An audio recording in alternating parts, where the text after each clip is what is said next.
Hola chicos, el día de hoy les voy a hablar sobre el calentamiento con un enfoque de este autor Serrabona del año 2004. Este calentamiento está compuesto por cuatro fases, entonces vamos a hablar sobre cada una de estas fases y mostrar algunos ejemplos de cómo se podría direccionar. Una de las primeras fases es la movilidad articular. Entonces aquí encontramos que la movilidad articular son los movimientos de las articulaciones siguiendo un orden lógico.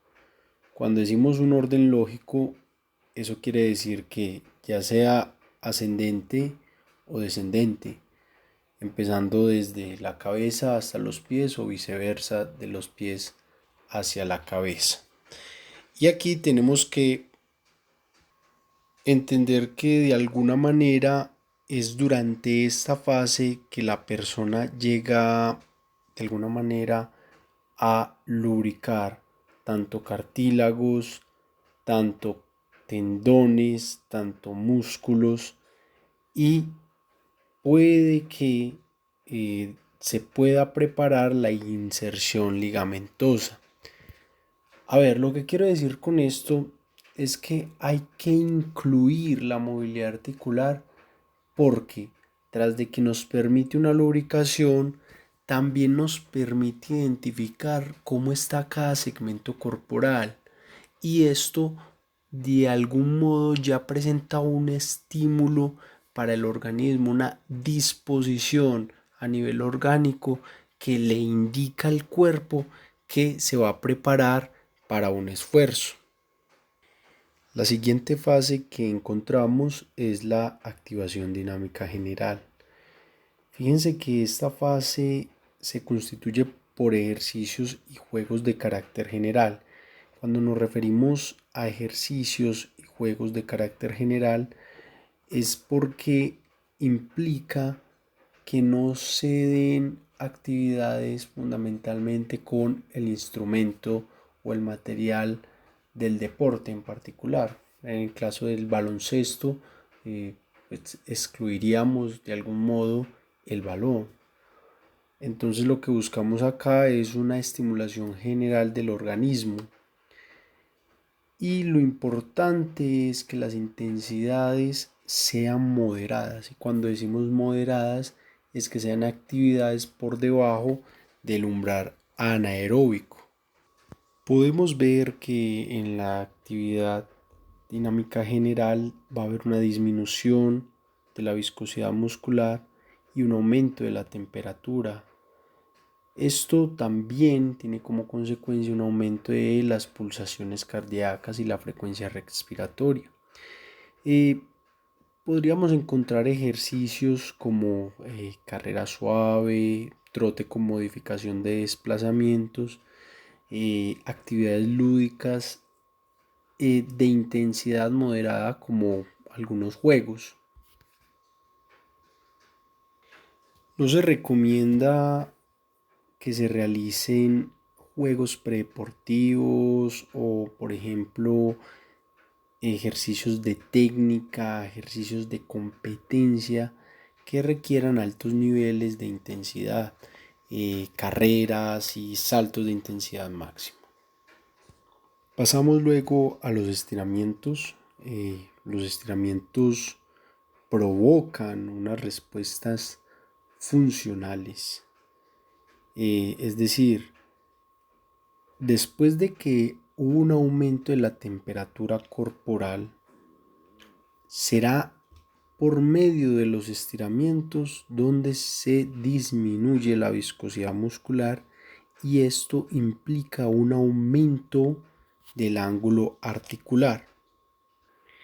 Actualmente se considera que es indispensable incluir los ejercicios de estiramiento de la musculatura dentro del calentamiento porque favorece y disminuye el riesgo de tensiones musculares que por lo general originan algún tipo de lesiones osteomusculares, ya sea a nivel de ligamentos, ya sea a nivel de tendones de músculos e incluso podemos encontrar lesiones óseas. Es importante que cuando estemos haciendo el estiramiento lo orientemos a los grupos musculares que van a participar dentro de la actividad que haremos en la parte principal. Es propicio que combinemos ejercicios dinámicos y estáticos. Ya puede ser una metodología donde si son solamente dinámicos duren alrededor de 10 a 12 segundos, y si son estáticos que no superen la duración de los 10 segundos.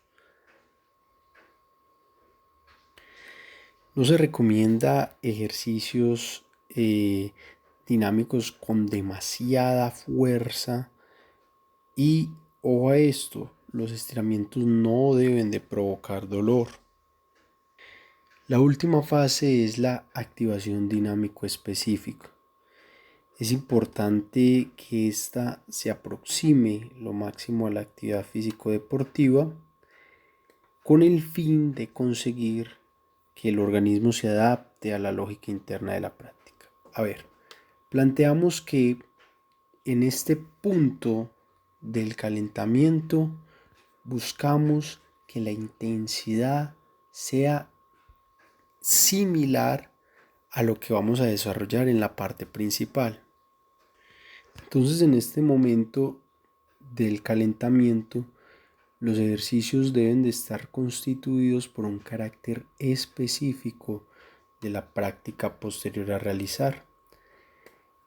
También es llamada esta parte como puesta a punto, porque hace referencia a ejercicios o juegos relacionados con un nivel de exigencia mayor, donde implicamos movimientos que incluyan grupos musculares específicos del deporte, ejercicios de técnica del deporte con o sin instrumento, juegos básicos o predeportivos dinámicos. Ejercicios que no se recomiendan son aquellos que provoquen fatiga muscular, ejercicios competitivos donde prime el resultado por encima de los fenómenos fisiológicos esperados. Bueno, ya para finalizar el video, recuerden que la duración de cada una de estas fases va a depender del tiempo que se disponga para la parte inicial. Entonces, podríamos decir que la activación dinámica general está alrededor entre 5 o 10 minutos, el estiramiento también entre 5 o 10 minutos y la activación dinámica específica entre 5 o 10 minutos. La movilidad articular, que es la que se da al inicio, no debe superar los 5 minutos. Por eso soy enfático que tratemos de encontrar cuáles son las articulaciones principales y que por articulación no nos demoremos más de 10 segundos. También es importante recalcar que la intensidad va aumentando en el transcurso del calentamiento, siendo la movilidad articular la actividad más pasiva a nivel de intensidad, y siendo la activación dinámica específica donde hay una intensidad mucho más alta. Eso sería todo. Muchas gracias.